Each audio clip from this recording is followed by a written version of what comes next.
Thank you for having me this morning. Today I'm going to be presenting on behalf of the transplant team at Great Ormond Street, a study that I did whilst working there on the transplant medium fluid cultures and whether we're ready to make a consensus on antibiotic prophylaxis. So I'm just going to talk about the background, why we did this study, and I will talk about the results, splitting them into deceased and living donor transplants, and then I'll talk about what we can learn from this and whether we can change our practice. So the transport medium fluid used to transport the donor kidney is susceptible to bacterial growth. It's standard practice to send the transport medium fluid for microscopy and culture, and also to give antibiotic prophylaxis. So at Great Ormond Street, the current antibiotic prophylaxis is coamoxiclav, but the guideline has changed. So until 2017, first line was ciprofloxacin. There's a lack of published data in the pediatric population, and actually only small studies in the adult population. 3 studies that I referred to from over the past 10 years were all done on deceased donor transplants. None have been done on living donors. And they looked to see if there was any association with having a positive TMF culture and higher infection rates. And they also looked to see what the rate of positive cultures were. So a study in Leeds by Black and colleagues found that there was a 45% positive culture rate. And the most commonly grown bacteria were cons and E. coli.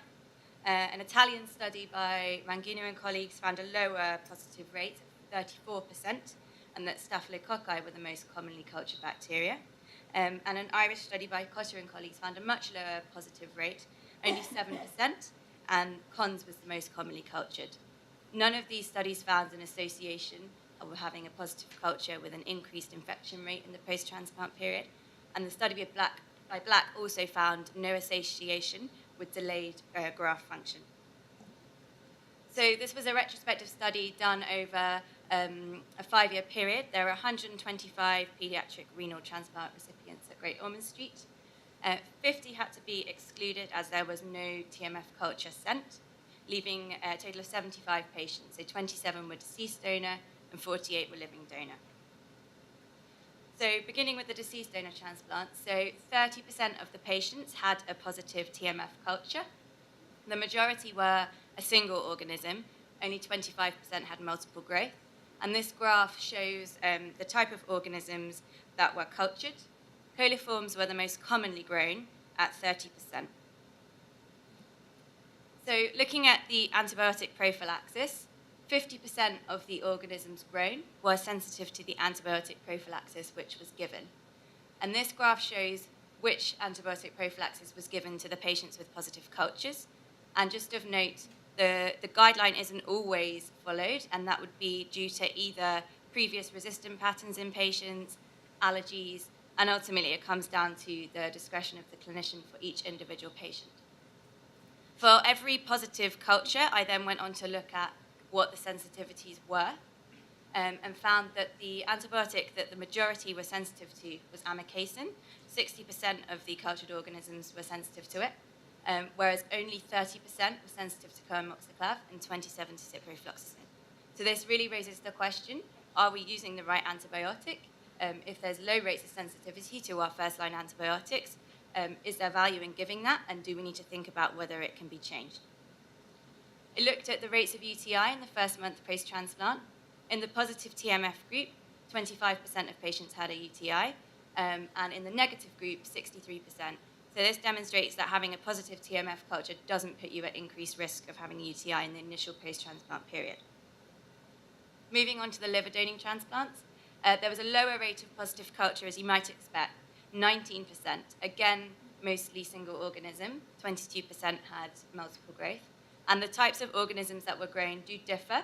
So in this group, the most commonly cultured was cons at 55%.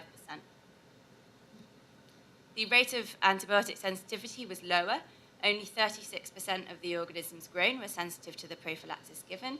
And this here shows which prophylactic antibiotics were given. Again, the same as the deceased donor group, amikacin was the antibiotic that most responded to, so 64%. And the rate of sensitivity to coamoxiclav was really low, at only 9%, and ciprofloxacin, 27%. So again, really just bringing home that question, should we think about whether coamoxiclav is the most appropriate antibiotic? In terms of UTIs in the post-transplant period, 56% in the positive TMF group and 46% in the negative. The 3% that are unknown, that was a patient who was transferred in the post-op period to a different centre, and there wasn't any follow-up on our system. So what can we draw from this? So we've seen that the TMF culture growth differs between the deceased and living donor group, being higher in the deceased group, and also the type of organisms grown differs. I think we can say that we are justified in giving prophylaxis because 30% do have a positive culture, but we've seen that there are low rates of sensitivity to the prophylaxis in both groups. And that really raises the question of, are we giving the right antibiotics, and do we need to change our protocols? 64% of the bacteria were sensitive to amikacin, but immunoglycosides should be used with caution in this patient cohort, as we all know. And have found that positive TMF cultures are not associated with an increased UTI rate in the post-transplant period.